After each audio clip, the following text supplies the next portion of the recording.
Hey guys, welcome back to my channel cooking parlour by Anamika. আশা করি সবাই ভালো আছেন। আজকে আপনাদের সাথে আমার মায়ের একটি মাটন কারির রেসিপি শেয়ার করব। খুবই সিম্পল একটি রেসিপি, গরম ভাত অথবা রুটি পরোটার সাথে খাওয়ার জন্য একদমই পারফেক্ট। চলুন তাহলে রেসিপিটি দেখে নিই।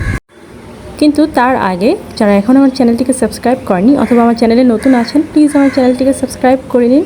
আর যারা অলরেডি আমার চ্যানেলকে সাবস্ক্রাইব করেছেন তাদেরকে অসংখ্য ধন্যবাদ।